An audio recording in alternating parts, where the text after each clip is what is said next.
Hello, Kia ora, time for your Bachelorette New Zealand recap. I'm Mama C.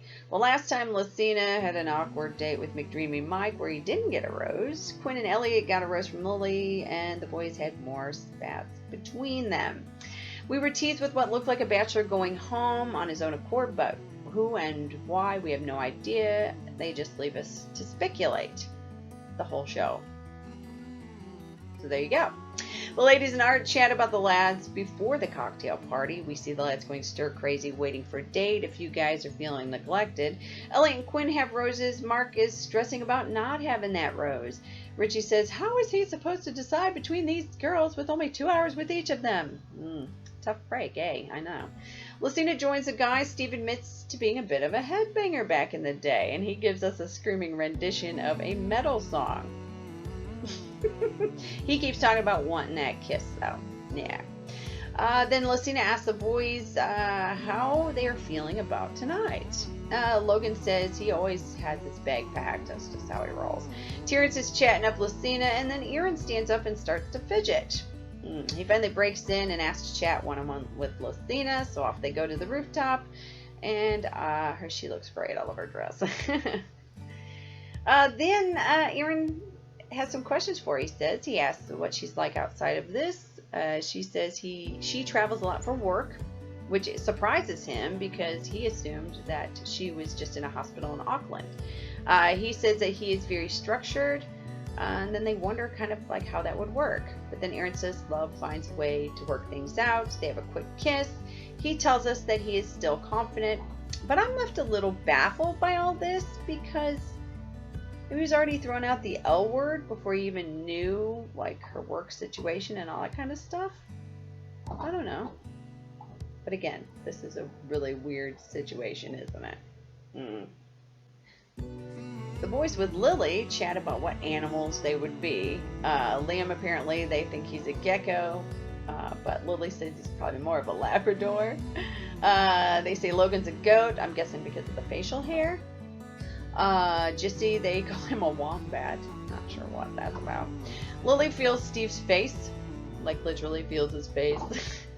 One of the boys throws out Black Panther, and they kind of agree because, you know, he's like dark and mysterious, and he could be dangerous. Jissy then apologizes for laughing at Liam's 100%, and then they sort of clear the air about that because Lily did misunderstand that, and she thought they were laughing at Liam, and then she realizes it was just the 100% thing. So she gets that. So it's good that they cleared the air over that. Then Lily and Jesse reminisce about their dates while Terrence simmers. Oh, he is not a happy chappy. He wants his time with Lily. Jesse and Lily, then they kiss in the stairwell. He returns to the group. Quinn remarks on the lipstick on his face. Terrence is really pissed. Quinn says she's a smart girl. She'll figure it out. Because they all have this thing with Jesse. Now, I don't know what it all is, whether it's just because of the fighting and the things he said, or I don't know. I'm not sure, but hopefully we'll get a bit more of that because it's still a bit cloudy as to why they're all so anti-Jesse right now. I have no idea. So then Lucina says she goes to chat with Logan, and she says Logan tends to start his conversations with a bit of a dig. And I don't think he meant anything by it. I think he was just trying to be conversational, maybe funny or whatever. But, you know, I think she it was taken a bit wrong, sort of put her off a bit. Which, you know, it's hard because when you're trying to get to know somebody, you know, they don't know your character and they don't know you might be joking, so they might misunderstand you. So I think that might be a bit of what it was, maybe. He asked her about her cheeses that he gave her. She asked him about his book. That was kind of boring, but that was just it, yeah. Lucina talks with Coomer Mike. He says he has relaxed a bit more. He thinks that she is probably more for him than Lily is, as in Lucina. Then she laughs right in his face. I know. And I don't know why that was. I mean, she does say later that she felt bad for doing it, but we don't know why. I mean, does she just think that because he's been so quiet and she didn't know him, she just kind of wrote him off? Or what? I don't know. It was just really, I was a bit surprised by that, but there you go. Then Mike McDreamy sweeps Lucina off for a chat. Then Liam feels like he is in jail and like he's being trapped in the house because he doesn't have complete freedom. And that's doing his head in, as you would guess, wouldn't it? Yeah. So Mike and Lucina are having their chat. He says he got used to going into the ceremonies with a rose, and now he asks what happened. He goes through their time, and then he says, "Give me an effing rose." He said it. And, they laugh in that. And she's like, "Dude, calm down." And, he's like, "Should I be worried?" And she's like, "Are you worried?" And it's that stupid thing she does. It's like whenever somebody asks her a question, she asks them a question. And that just, it does my head in. I can't stand that crap. And then she says she is the Bachelorette, and him coming on so strong is making her wonder. And I thought, man, wow, for a second there.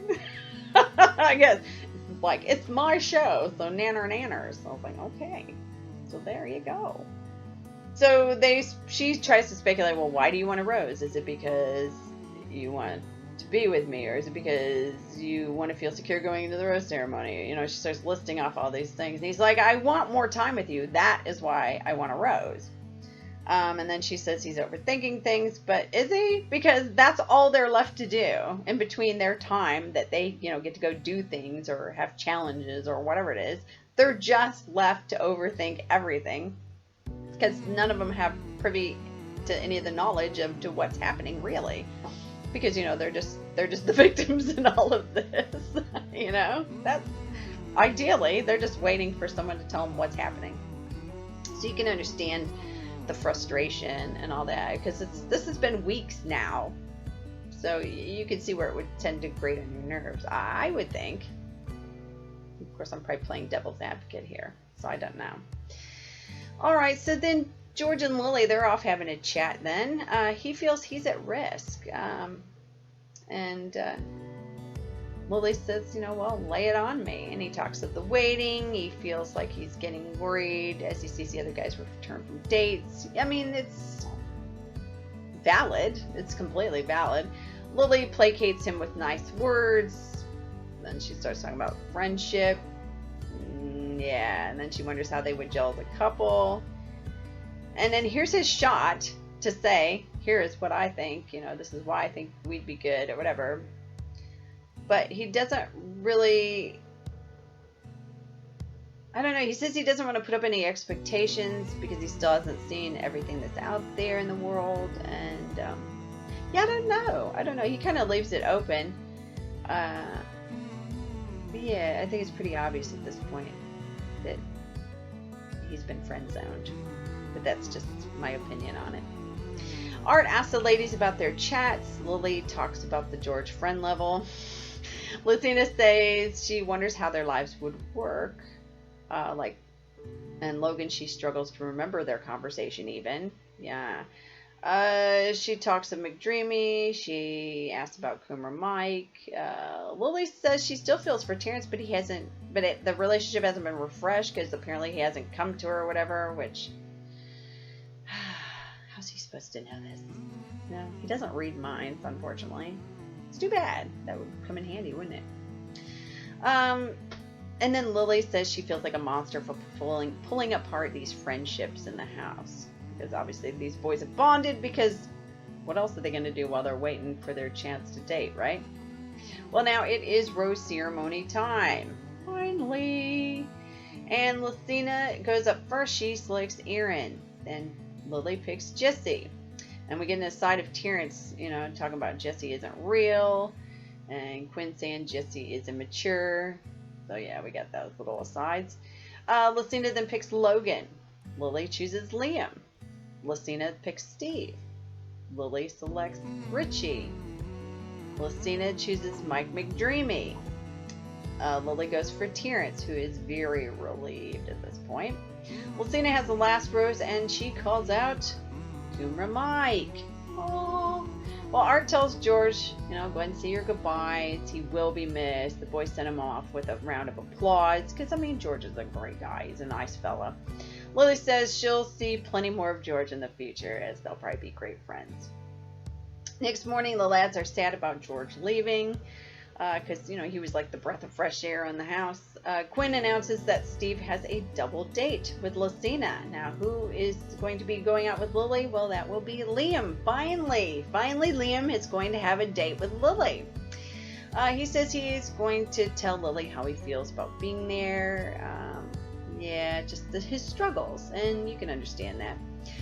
They're going to have a pool party today with snacks and sangria. They muck around with the girls wrestling on their shoulders. They have a bit of fun. Then off they go to have a little private chats. Liam and Lily, they have their chat. He wants to show her his intelligence, he says. Lily says he is the most self-aware in the house. She says at some point he should be her boyfriend. I don't know. I'm so confused by this.